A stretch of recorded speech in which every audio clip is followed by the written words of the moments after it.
G Tamil, இது உண்மையின் குரல். வணக்கம். ஜி தமிழ் செய்திகள் வாசிப்பது உங்கள் கோமலா ஸ்ரீதர்.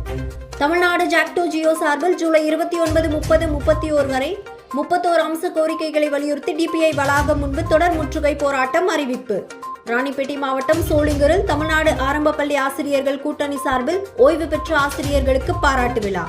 ராணிப்பேட்டை மாவட்ட சோளிங்கர் வட்டார கிளை தமிழ்நாடு ஆரம்ப பள்ளி ஆசிரியர் கூட்டமைப்பு சார்பில் 2020-24 ஆண்டுகளில் பணி நிறைவு பெற்ற ஆசிரியர்களுக்கு பாராட்டு விழா சோளிங்கர் தனியார் திருமண மண்டபத்தில் நடைபெற்ற இவ்விழாவிற்கு தமிழ்நாடு ஆரம்ப பள்ளி ஆசிரியர் கூட்டணி சோளிங்கர் வட்டார தலைவர் முருகேசன் தலைமையில் மாவட்ட பொதுக்குழு உறுப்பினர் குமார் முன்னிலை வகித்தார்.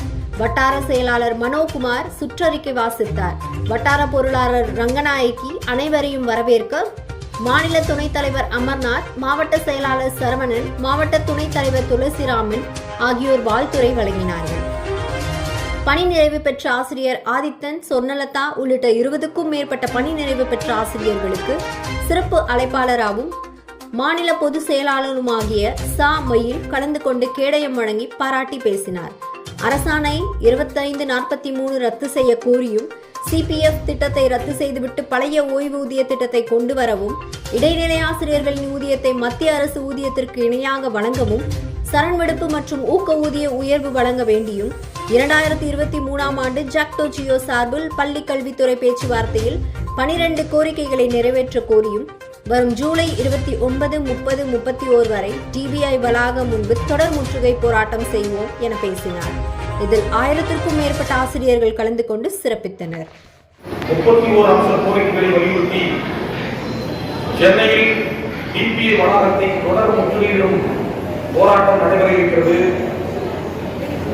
இந்த போராட்டத்திலே தமிழ்நாடு ஆரம்ப பள்ளி ஆசிரியர் கூட்டணி சார்பில் மாநிலம் முழுவதிலிருந்து 20,000க்கும் மேற்பட்ட ஆசிரியர்கள் பங்கேற்க இருக்கிறார்கள். தொடர் முற்றுகை போராட்டத்தினுடைய கோரிக்கைகள் என்பது இன்று தொடக்க கல்வித்துறையில்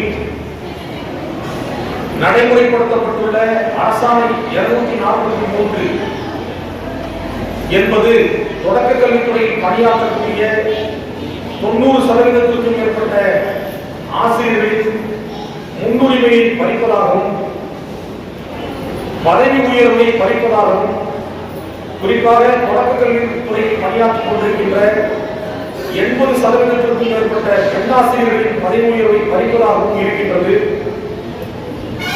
அது மட்டுமல்ல, அரசாணை 243 என்பது தொடக்க கல்வித்துறையில் பட்டதாரி ஆசிரியர் மற்றும் நடுநிலைப் பள்ளி தலைமை ஆசிரியருடைய